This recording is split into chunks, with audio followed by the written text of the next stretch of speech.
Ahmedabad municipal કોર્પોરેશનની standing કમિટીની બેઠકમાં મહત્ત્વના નિર્ણયો કરવામાં આવ્યા છે. જે નિર્ણયોની વાત કરીએ તો કેટલીક જગ્યાએ પ્લાસ્ટિકો જે વહેંચવામાં આવે છે તેના ઉપર હવે કાર્યવાહી કરવામાં આવશે તે પ્રકારનો નિર્ણય લેવાયો છે. કેટલાક લોકો ગેરકાયદેસર રીતે પ્લાસ્ટિકનું વેચાણ કરી રહ્યા છે અને આવી જગ્યાએ દરોડા પાડીને કાર્યવાહી કરવામાં આવશે તે પ્રકારની વાત કરવામાં આવી રહી છે.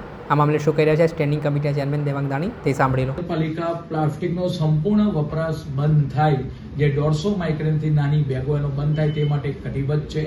પરિણામે આજની સ્ટેન્ડિંગની અંદર ચર્ચા કરવામાં આવી કે જે પ્લાસ્ટિકનું ઉત્પાદન કરાતું હોય એ જ જગ્યા પર જો દરોડા પાડવામાં આવે તો ત્યાંથી એ માર્કેટ સુધી જઈ ના શકે અને એ પ્લાસ્ટિક બજારમાં વેચાતું બંધ થાય. એટલા માટે આનું કડક હાથે કાર્યવાહી કરવામાં આવશે.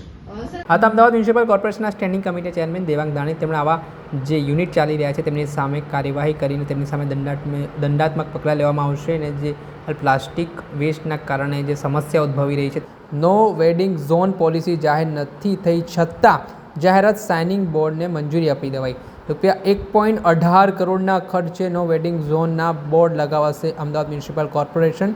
નો વેડિંગ ઝોનની જાહેરાત નથી થઈ છતાં કરોડોનો ખર્ચ શા માટે તેને લઈને પણ કોર્પોરેશનની કામગીરી સામે સવાલ ઉઠી રહ્યા છે. સમગ્ર મામલે સ્ટેન્ડિંગ કમિટીના ચેરમેન દેવાંગ દાણીનું નિવેદન સામે આવ્યું છે. તેઓ શું કહી રહ્યા છે તે સાંભળી લો. અલગ જગ્યાએ સાઇનિંગ, દાખલા તરીકે ઝીબ્રા ક્રોસિંગ હોય, તદ ઉપરાંત આપણે વાત કરીએ કે સોસાયટીની બાજુના નજીક અથવા તો મુખ્ય રોડ ઉપર જ્યાં આગળ પાર્કિંગ માટે પણ જગ્યાઓ આપેલી છે તે જગ્યાઓ સિટીની અંદર સારા સાઇનબોર્ડ લાગે એટલા માટે આપણે વાત કરીએ કે આનું કામ આજની સ્ટેન્ડિંગની અંદર આ મંજૂર કરવામાં આવેલું છે. નો વેન્ડિંગ ઝોન જાહેર નથી થયો તો એના બોર્ડ કઈ રીતે લાગે? નો વેન્ડિંગ ઝોન જાહેર કરવામાં આવ્યો નથી, પરંતુ ત્યાં આગળ હાલ જે ટ્રાફિકની સમસ્યાઓ થતી હોય છે એ ટ્રાફિકની સમસ્યા થાય નહીં જે વિસ્તારની અંદર, તેના માટે ત્યાં આગળ આ બોર્ડ સાઇનેજ લગાવવામાં આવશે. સાંભળ્યા હતા સ્ટેન્ડિંગ કમિટીના ચેરમેન દેવાંગ દાણી. તેમણે કહ્યું કે નો વેડિંગ ઝોન જાહેર નથી થયું છતાં લોકોને જાણકારી મળે તે માટે બોર્ડ લગાવવામાં આવશે. તેને લઈને અનેક પ્રકારના તર્ક વિતર્ક સર્જાયા છે. અમદાવાદમાં સમય મર્યાદામાં કામ પૂર્ણ નહીં કરનારાઓ સામે હવે કાર્યવાહી કરવામાં આવશે. અમદાવાદ મ્યુનિસિપલ કોર્પોરેશન અનેક પ્રોજેક્ટમાં થઈ રહ્યો છે મોટા પાયે વિલંબ.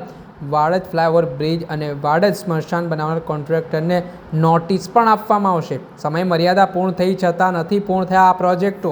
અમદાવાદ મ્યુનિસિપલ કોર્પોરેશનના સ્ટેન્ડિંગ કમિટીમાં મહત્વનો નિર્ણય લેવામાં આવ્યો છે. અન્ય કોન્ટ્રાક્ટર પ્રોજેક્ટ સમય મર્યાદામાં પૂર્ણ નહીં કરે તો કાર્યવાહી માટે તૈયાર રહે તે પ્રકારની ચીમકી પણ આપી છે. શું કહી રહ્યા છે મામલે સ્ટેન્ડિંગ કમિટીના ચેરમેન દેવાંગ દાણી તે સાંભળી લો. સામાન્ય રીતે સમય મર્યાદામાં કામ કરવું અને દરેક ટેન્ડરની અંદર એની શરત હોય છે. 12 મહિનાની અંદર, 18 મહિનાની અંદર, 24 મહિનાની અંદર જે કોન્ટ્રાક્ટરો આજની સમયસર કામ પૂરા થાય તે માટે તાકીદ કરવામાં આવી છે. કેટલાક કોન્ટ્રાક્ટરો જ્યારે ડિલે ચાલતા હોય તો એના માટે ચોક્કસ તેને નોટિસ આપી એ કામ ઝડપથી પૂરા કરે અને જો ઝડપથી પૂરા ના કરે તો એને પેનલ્ટી અને છેલ્લે બ્લેકલિસ્ટ કરવા માટેનો પણ નિર્ણય લઈ શકાય. એક બે કોન્ટ્રાક્ટરોની જે વાત આજે ઇસ્યુ કરવામાં આવશે, ખાસ કરીને જે વાડજનો જે બ્રિજ છે એ ધીમી ગતિએ હાલ ચાલી રહ્યો છે, એ સમયસર પૂર્ણ થાય એ જોવાની ફરજ છે અમારી. પરિણામે મેનપાવર વધારે, કામ ઝડપથી થાય એટલા માટે કોન્ટ્રાક્ટર જે આવા હશે જેમાં સમયનો વધારે ઉપયોગ, આપણે વાત કરીએ કે કામ ધીમી ગતિએ કરતા હશે, એ સારી રીતે થાય એટલા માટે એને પણ નોટિસ આપવામાં. વાડજ ઉપરાંત બીજા જે પણ વિભાગને કીધું છે કે જે ધીમી ગતિએ ચાલતા હોય અથવા સમયસર એ લોકોએ જે પોતાનું ટાઈમ બિંગ સ્ટ્રક્ચર આપ્યું હોય એ સ્ટ્રક્ચરમાં કામગીરી ન કરતા હોય તે તમામ લોકોને કામ ઝડપથી થાય, આપણે વાત કરીએ કે સારી રીતે થાય, સમય મર્યાદામાં પૂરા થાય એ માટે તાકીદ કરવામાં આવે છે. દરેકની અવધિ અલગ અલગ હોય છે. કોઈની 2 વર્ષની હોય, કોઈની 2.5 વર્ષની હોય અને એ વિભાગ એની નક્કી કરી આપણે વાત કરીએ કે કામ સમયસર પૂરું કરવાની જવાબદારી જે તે કોન્ટ્રાક્ટરની છે. અમદાવાદ મહાનગરપાલિકા નર્મદાનું શુદ્ધ પાણી મળી રહે તે માટે પૂર્વ વિસ્તારમાં આગામી સમયમાં સમસ્યા સર્જાય નહીં એટલા માટે આપણે વાત કરી કે રાજકા ખાતે જે પ્લાન્ટ બનાવવામાં આવ્યો હતો એમાં એ વિસ્તારની વસ્તીને ધ્યાનમાં રાખી આગામી 15 વર્ષના આયોજનને ધ્યાનમાં રાખી બીજો 100 MLD ક્ષમતાનો વોટર ટ્રીટમેન્ટ પ્લાન્ટ બનાવવાનું જે નક્કી કરવામાં આવ્યું હતું, બજેટમાં પણ લેવામાં આવ્યું હતું. એ માગણી, જમીનની માગણી કલેક્ટર શ્રી પાસે કરવામાં આવી હતી. એ માગણી સ્વીકારીને જે કોર્પોરેશન દ્વારા એનો જે ચાર્જ ચૂકવવાનો થતો હતો તે ચાર્જ ₹1.87 કરોડ આજે ત્યાં આગળ ભરી દેવામાં આવશે. પરિણામે જે પૂર્વ વિસ્તારમાં જે નર્મદાના પાણીની જે સમસ્યા રહેતી હતી પીવાના પાણીની, આ સમસ્યાનો આગામી 15 વર્ષ માટે અંત આવશે. પરિણામે બીજો 100 MLT નો પ્લાન્ટ રાસકાની જે અત્યારે અમારી હારી યોજના ચાલી રહી છે ત્યાં આગળ આ નવનિર્મિત થશે.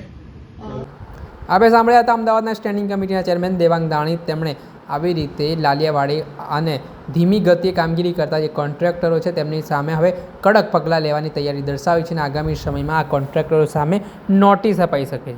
અમદાવાદ મહાનગરપાલિકા દ્વારા સમય મર્યાદામાં કામ પૂર્ણ નહીં કરનારા કોન્ટ્રાક્ટરો સામે જે કાર્યવાહીનો નિર્ણય કરવામાં આવ્યો છે તેને લઈને પણ હાલ જે આગામી દિવસોમાં એવી આશા રખાઈ રહી છે કે કોન્ટ્રાક્ટરો જલ્દી કામ કરશે, પરંતુ જોવાનું રહ્યું કે કયા પ્રકારે કોન્ટ્રાક્ટરો પોતાની રીતે વર્તે છે અને જે કોર્પોરેશનને જે હાલ નિર્ણય કર્યો છે તે મુજબ કામગીરી થાય છે કે કેમ.